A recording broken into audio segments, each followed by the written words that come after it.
तर नवरा माझा नवसाचा 2 हा चित्रपट मी आज पाहिला आहे आणि पिक्चर खरं आपल्या अपेक्षानुसार बिलकुल पण नाही. जेव्हा पिक्चरची अनाउन्समेंट झाली तेव्हा खरंच सगळा महाराष्ट्र खुश झाला की काहीतरी कॉमेडी येते किती दिवसानं, पण काहीच नाहीये माहिती का. खरं सांगायचं म्हणजे पिक्चरमध्ये असं वाटतच नाही की हा नवरा माझा नवसाचा पार्ट 1 चा पार्ट 2 आहे. नवरा माझा नवसाचा पार्ट 1 आज पण बघा तुम्हाला ते एकदम नॉस्टॅल्जिया वाटेल. त्याच्यातला एक एक कॉमेडी पंचेस, एक एक कॅमिओ, एक एक गाणे सगळे एकदम मस्त आहे, एकदम म्हणजे खूप छान वाटतं. पण ह्या पिक्चरमध्ये असं काहीच नाही ना, गाणे धडेत ना कॅमिओज धडेत. पिक्चरमध्ये 3 गाणे आहेत आणि एक एक म्हणजे मध्यंतरी आहे आणि त्या म्हणजे इंटरव्हल होण्याच्या अगोदर एक गाणं आहे आणि त्या गाण्यामध्ये 2 कॅमिओ आहेत आणि ते ज्या प्रकारे ते 2 कॅमिओ दाखवलेत ना, ते म्हणजे एकदम खूप इन्सल्टिंग होतं. खरं सांगायचं म्हणजे इतक्या महान कलाकारांचे तुम्ही असे कॅमिओ दाखवताय ते खरं इन्सल्टिंग होतं.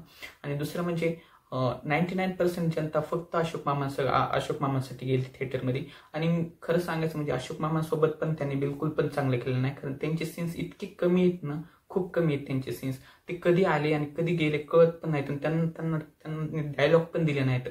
म्हणजे इतके डल दिलेत त्यांचे डायलॉग आणि त्यांची इतकी स्क्रीन प्रेझेन्स इतकी खराब आहे अशोक मामांची. मला खरं मनातून इतकं वाईट वाटत होतं अशोक मामांसाठी.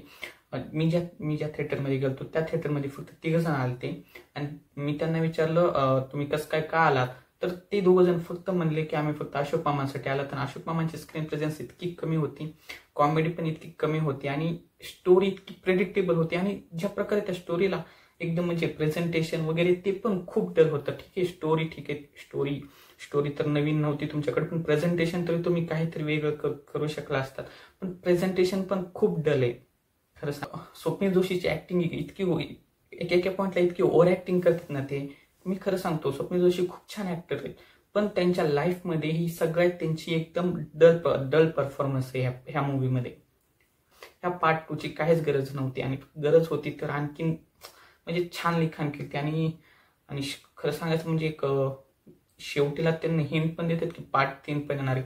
नका आणू. खरं सांगायचं म्हणजे जर तुम्हाला आणायचं असल्यानं पार्ट 3 नकोय आम्हाला नॉस्टॅल्जिया राहू द्या यार, प्लीज नको. पिक्चर खरं खूप ॲव्हरेज पेक्षा खूप कमी आहे खरं सांगायचं म्हणजे. आणि पिक्चरमध्ये असं नवीन असं काहीच नाहीये, फक्त पार्ट 1च्या नावाखाली हे फक्त पैसा कमवण्यासाठी पिक्चर काढलेला आहे, एवढंच सांगू इच्छिते. ठीक आहे, तुमच्या परिवाराची व तुमची काळजी घ्या. बाय.